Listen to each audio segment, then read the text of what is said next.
Hello viewers, I am Tanuj Raheja, your accounts teacher. अब तक के प्रीवियस लेक्चर्स में जो हमने फंडामेंटल्स का चैप्टर किया, वहाँ पर हमने कुछ एक बेसिक पॉइंट्स को जाना था। Nature of partnership firm, definition and main features of partnership firm, methods of preparing capital accounts, और इसी तरह से कुछ एक और इम्पोर्टेंट पॉइंट जो थे P&L अप्रोप्रिएशन से रिलेटेड और पास्ट एडजस्टमेंट जैसी चीज़ों से रिलेटेड, उन सब सारी चीज़ों को कर लेने के बाद अब हम आ चुके हैं सेकंड चैप्टर पर। सेकंड चैप्टर जो आ रहा है हमारा पार्टनरशिप फर्म का, that is change in profit sharing ratio among the existing partners. तो आइए व्यूवर्स, अब हम जान लेते हैं reconstitution of partnership firm. Partnership is the result of an agreement between persons. बताया गया पार्टनरशिप जो है वो एक रिजल्ट है एक एग्रीमेंट का जो कि पर्सन्स के बीच हुआ है। और किस तरह का एग्रीमेंट हुआ है? प्रॉफिट्स को बांटने का, जो भी बिजनेसेस से कमाए जाएंगे। Any change in the partnership agreement brings to an end. बताया गया कि अगर किसी भी तरह का पार्टनरशिप एग्रीमेंट में चेंज होता है तो होता क्या है, जो पुराना चल रहा हुआ एग्रीमेंट होता है वो तो हो जाता है खत्म, बिल्कुल एंड पर आ जाता है। And a new agreement comes in a force. और होता क्या है, उसकी जगह पर एक नवा एग्रीमेंट जो होता है वो किया जाता है और फिर से जो भी पार्टनरशिप की टर्म्स एंड कंडीशंस होती हैं वो दोबारा से लिखी चली जाती हैं। तो व्यूअर्स, ये था meaning reconstitution of partnership firm का। अब हम उन सर्कमस्टांसेस को जानेंगे कि जो पार्टनरशिप फर्म का रिकंस्टिट्यूशन होता है, ऐसी क्या क्या सर्कमस्टांसेस, ऐसी क्या क्या वजहें रहती हैं कि जिनकी वजह से रिकंस्टिट्यूशन ऑफ पार्टनरशिप फर्म होता है। तो आइए देखते हैं।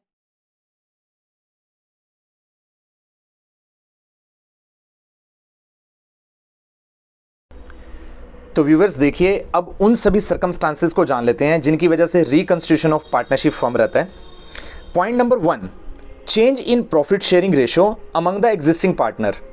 मान करके चलिए व्यूवर्स कि अगर पार्टनर की ओल्ड रेशियो हमें पता है 5:3:2 है, म्यूचुअली उन्होंने डिसाइड किया कि फ्यूचर में जाकर के हम अपनी रेशियो जो है वो बदलेंगे, न्यू रेशियो उनकी रहेगी 4:3:1। मींस ये एक म्यूचुअल पॉइंट से होता है कि अगर उन्होंने म्यूचुअली डिसाइड कर लिया कि हम अपनी प्रॉफिट शेयरिंग रेशियो बदलेंगे। तो ये था हमारा पॉइंट नंबर फर्स्ट। आइए अब हम देखते हैं point number second, admission of a new partner. आप देख सकते हैं स्क्रीन पर ए और बी दो पार्टनर नजर आ रहे हैं और सी जो आ रहा है वो नवा पार्टनर आ रहा है 1/4 शेयर के लिए। तो आप देख पा रहे हैं जो भी पुराने पार्टनर्स में एग्रीमेंट होता है प्रॉफिट एंड लॉस रेशो के बीच, अब वो रेशो बदल जाने वाली है। क्योंकि अभी आपको इस चीज को समझना होगा कि जो ओल्ड पार्टनर्स हैं जो ओल्ड पार्टनर्स हैं वो अपना जो शेयर होंगे वो सेक्रीफाइस करेंगे नवे पार्टनर के लिए। तो फिर से क्या होगा कि उनकी जो प्रॉफिट शेयरिंग रेशो होगी वो बदल जाएगी।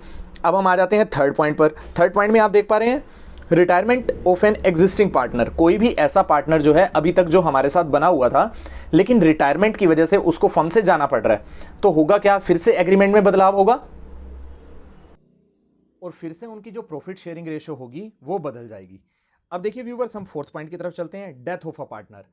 अगर अभी तक कोई पार्टनर हमारे साथ बना हुआ आ रहा था, अचानक से उसकी डेथ हो जाती है, तो होगा क्या, बाकी बचे हुए जो पार्टनर्स होंगे फिर से उनके बीच एक नवे सिरे से एग्रीमेंट होगा, फिर से उनकी प्रॉफिट शेयरिंग रेशियो जो होगी वो इफेक्टेड होगी, वो फिर से चेंज हो जाएगी। तो ये फोर्थ पॉइंट भी एक ऐसा पॉइंट था जो कि रिकंस्टिट्यूशन का एक रीजन बनता है। फिर आ जाता है हमारे पास फिफ्थ पॉइंट। फिफ्थ पॉइंट आ रहा है amalgamation of two partnership firm. जैसे कि आपको स्क्रीन पर नजर आ रहा है, दो कंपनीज यहां पर बेसिकली दिखाई गई हैं। इसी तरीके से आप कंसीडर कर सकते हैं टू पार्टनरशिप फर्म्स को भी, कि अगर कोई भी पार्टनरशिप फर्म एक चल रही है, मींस 4-5 अगर पार्टनर्स एक चल रहे हैं, वो अपने बिजनेस को रेगुलेट कर रहे हैं। मान करके चलिए एक और पार्टनरशिप फर्म है, वो अपने बिजनेस को रेगुलेट कर रही है, यहां पर भी 4-5 पार्टनर हैं। हो सकता है ये इकट्ठे मिल जाएं और मिलकर के एक ही बिजनेस स्टेब्लिश कर लें और जो पुराना बिजनेस चल रहा था वो दोनों को बंद कर दें। तो अमलगामेशन का मतलब क्या होता है बेसिकली, कि जब दो कंपनीज या दो पार्टनरशिप फर्म, जैसे मैं आपको बता रहा हूं, दोनों के दोनों अपने अपने बिजनेस को बंद करके एक ही फर्म बना देते हैं, ठीक है, तो उसको हम बोलते हैं अमलगामेशन। और अमलगामेशन में फिर क्या होता है, पार्टनर्स जो होते हैं वो बढ़ जाते हैं, और पार्टनर्स बढ़ जाएंगे फिर उसकी वजह से भी क्या होगा, फिर से दोबारा से उनकी प्रॉफिट शेयरिंग रेशियो जो होगी उसमें चेंज आएगा।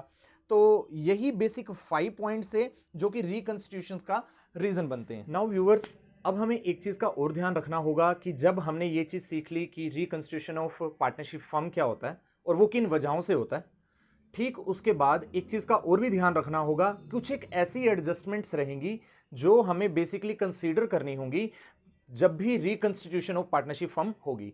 आइए अब उन कुछ पॉइंट्स को हम डिस्कस करते हैं जो जिनकी एडजस्टमेंट्स को हमें ध्यान रखना होगा।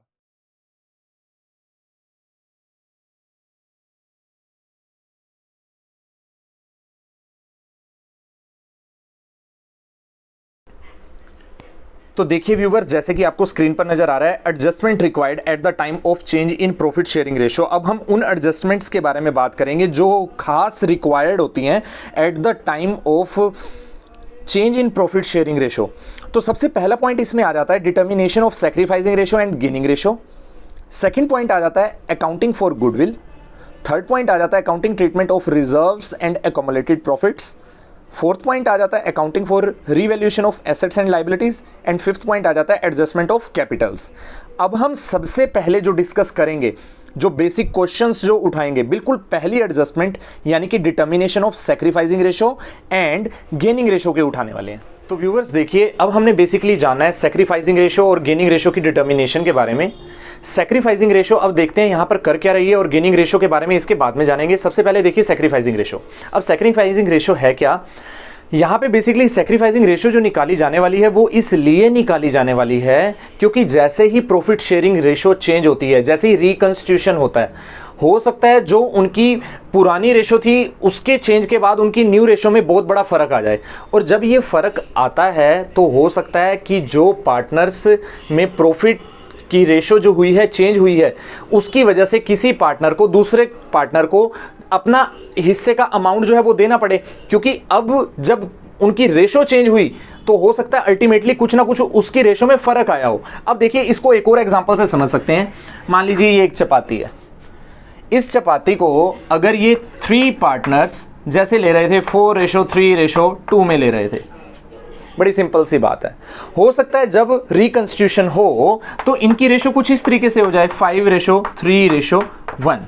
अब हम देख पा रहे हैं यहां पर ऐसा देखने को मिल सकता है कि इनमें से कोई एक पार्टनर जिसका जो प्रॉफिट शेयरिंग रेशो आप देख रहे हो, जिसको जो मिलने वाली यहां पर चपाती का अमाउंट जो होता था वो पहले कम होता था और अब ज्यादा है। तो वहां से हमें यह देखना होता है कि वहां पे असल में उनका सैक्रिफाइसिंग अमाउंट कितना निकला। तो इसलिए यहां पर जो निकाली जाएगी वो सैक्रिफाइसिंग रेशो निकाली जाएगी। आइए अब हम इसकी डेफिनेशन, प्रॉपर डेफिनेशन और इसके फॉर्मूले को डिस्कस करते हैं।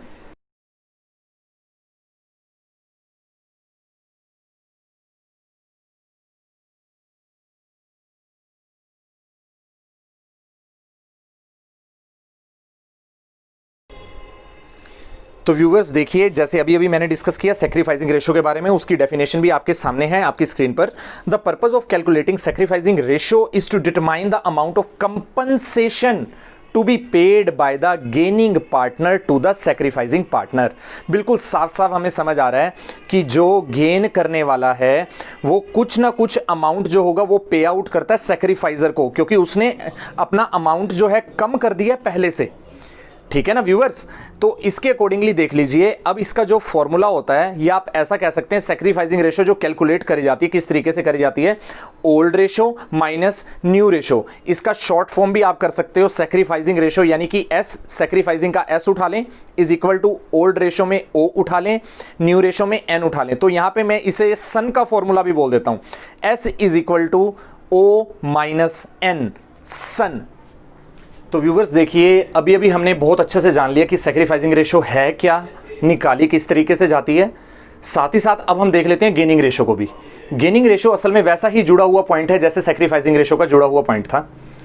गेनिंग रेशो असल में है क्या कि जब भी रिकंस्टिट्यूशन होता है एक पार्टनर को पहले से ज्यादा मिलने वाला होता है। ओके व्यूवर्स, वहीं से कैलकुलेट जो करनी पड़ती है, हमें गेनिंग रेशो करनी पड़ती है, जिससे ये बड़े साफ साफ निकल करके आ जाता है। जब वो गेन करता है अल्टीमेटली, तो जो सैक्रिफाइजर कर रहा है असल में इनका कंपनसेटिंग अमाउंट जो होगा प्रॉपरली गेनर को जो है वो कितना देना होगा। तो आइए अब हम जान लेते हैं गेनिंग रेशो को।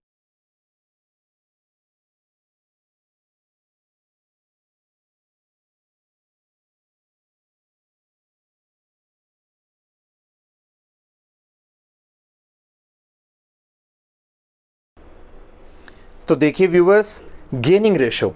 As a result of change in profit sharing ratio, one or more of the existing partners gain some portion of the other partners share of profit. The ratio of gain of profit sharing ratio is called gaining ratio. तो ठीक है viewers, वही चीज जो अभी मैंने आपको समझाई थी, ठीक वही चीज आपके सामने आ रही है कि जो प्रॉफिट शेयरिंग रेशो जो होगी चेंज होगी, तो कुछ एक पार्टनर को ऐसा हो सकता है पहले से ज़्यादा मिलने वाला हो। तो अब हम जो इसके हिसाब से रेशो कैलकुलेट करते हैं तो उसका फॉर्मूला कुछ ऐसे हो जाएगा, जी नो के नाम से। गेनिंग रेशो का जी, न्यू रेशो का एन, ओल्ड रेशो का O, G N O. Gaining ratio, new ratio minus old ratio. ठीक इस जो हमने सैक्रिफाइसिंग रेशो निकाली थी उसका ऑपोजिट हमने वहां पर करा था, क्या, ओल्ड माइनस न्यू किया था। यहां पे आपको करना है न्यू माइनस ओल्ड। तो ये थी हमारी गेनिंग रेशो। तो आइए व्यूवर्स, अब हम सैक्रिफाइसिंग रेशो और गेनिंग रेशो का जो हमने टॉपिक किया, इसके अकॉर्डिंग एक हम एग्जाम्पल लेने जा रहे हैं। देखिए, जिससे और अच्छे से क्लियर हो जाएगा कि सैक्रिफाइसिंग अमाउंट जो होता है और गेनिंग का जो अमाउंट जो होता है, या आप ये कह सकते हैं जो उनका हिस्सा होता है, वो किस तरीके से निकाला जाता है। ये देखिए, A and B are partners in a firm sharing profit and losses in the ratio 2:1। हमें बताया गया है कि ए और बी जो है वो दो पार्टनर हैं, इनकी रेशो जो अब तक चलती हुई आ रही थी वो 2:1 आ रही थी। With effect from 1 January 2003 they agree to share profit and losses equally. बताया गया कि 1 जनवरी 2003 से इन्होंने ये डिसाइड किया कि हमारी जो फ्यूचर प्रॉफिट शेयरिंग रेशो रहेगी वो इक्वली रहेगी। Calculate the individual partners gain और सैक्रिफाइस। हमें बेसिकली करना क्या है, इंडिविजुअली ए और बी के लिए ये निकाल करके दिखाना है कि ए और बी दोनों में से किस किस को गेन हुआ या किसने किसके लिए सैक्रिफाइस किया, इस चीज को कैलकुलेट हमने करना है। तो हमने इंडिविजुअली इन दोनों के लिए आंसर देना है। तो देखिए इसको किस तरीके से हम कैलकुलेट करेंगे। तो देखिए व्यूअर्स, सबसे पहले मैं यहां क्या करता हूं, इनका जो ओल्ड रेशो है उसको उठाता हूं। ओल्ड रेशो जो था, एज यू नो दैट 2:1 था। ओके व्यूअर्स, और हम देख पा रहे हैं कि इनका अब जो फ्यूचर प्रॉफिट शेयरिंग रेशो रहने वाला है, जिसको हम क्या बोल देंगे, न्यू रेशो जो रहेगा, इन्होंने इक्वली बोला हुआ था। और अगर इक्वली बोला हुआ था तो मैं ये मान करके चलूं कि 1:1 हुआ। ओके व्यूअर्स, अब देखिए, जब हमने ये कैलकुलेट करना हो कि ए और बी के लिए सैक्रिफाइसिंग किसने किया या गेनिंग किसने किया, इस चीज को हमने कैलकुलेट करना हो, तो आपने करना क्या है, तब भी आप लॉजिक जो लेकर के चलें वही लॉजिक लेकर के चले जो सैक्रिफाइसिंग रेशो निकालते वक्त हमने फॉर्मूला पढ़ा था, उसी लॉजिक को लेकर के चलेंगे। ठीक है, तो ये देखिए अब बनता क्या है, बेसिकली ओल्ड माइनस न्यू का लॉजिक बनता है। अब हम देख पा रहे हैं जो ए पार्टनर है, यहां पर अगर मैं देखता हूं ए पार्टनर का हिस्सा कितना बनता है, 2/3। और इसी तरीके से अगर हम बी का शेयर देखें वो कितना बनता है, 1/3। ये तो हुआ इसका ओल्ड शेयर। अब हम देखें ए का जो न्यू शेयर था 1/2 था, और यहां से देखें तो ये कितना निकल आता है, ये निकल आता है 1/2 ही। अब हम करेंगे क्या, ए के लिए सबसे पहले सॉल्व करेंगे। ए के लिए अगर हम सॉल्व कर रहे हैं तो ओल्ड इसका जो था वो क्या था, दैट इज 2/3, और न्यू क्या था इसका 1/2। एलसीएम ले लीजिए, क्योंकि हम जानते हैं जब भी फ्रैक्शन फॉर्म में बीच में प्लस या माइनस का साइन हो तो हम करते क्या है, एलसीएम लेते हैं। तो यहां आ जाएगा 6, सॉल्व किया तो ये आया 1/6। दूसरी तरफ अगर हम देखें बी के लिए मैंने इसको सॉल्व किया, ओ माइनस एन किया, यानी कि ओल्ड जो दिया हुआ था वो दिया हुआ था हमें 1/3 और न्यू जो दिया हुआ था 1/2। तो अगर हम इसको सॉल्व करते हैं तो क्या आ जाता है हमारा, ये आ जाता है -1/6। अब व्यूअर्स एक चीज का ध्यान रखिएगा, अब यहां पे आप देख रहे हो, यहां पे हमारा जो आंसर आया है वो पॉजिटिव 1/6 आया है।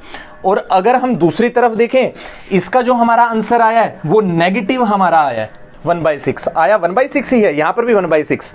तो ये जो पॉजिटिव 1/6 है ये हमें शो करता है सैक्रिफाइस के लिए, और जो ये नेगेटिव आया है ये शो करता है गेन के लिए। साफ साफ ये पता चला हमें, ए ने जो सैक्रिफाइस किया 1/6 किया, बी ने जो गेन किया वो 1/6 किया। अगर नेगेटिव आंसर आ रहा है तो इट मींस वो गेन कर रहा है। तो इसी अच्छे एग्जाम्पल से हम इस चीज को समझ पा रहे हैं कि किसने गेन किया और किसने सैक्रिफाइस किया। ओके व्यूवर्स, आज जो कुछ भी आपको इस लेक्चर में कॉन्सेप्ट बताए गए हैं बहुत अच्छे से उसको समझिए, अच्छे से उसको देखिए और खूब उनकी अच्छे से प्रैक्टिस कीजिए गेन सेक्रीफाइस जैसे क्वेश्चंस की। ओके व्यूवर्स, अब हम मिलते हैं नेक्स्ट लेक्चर में। Thank you so much.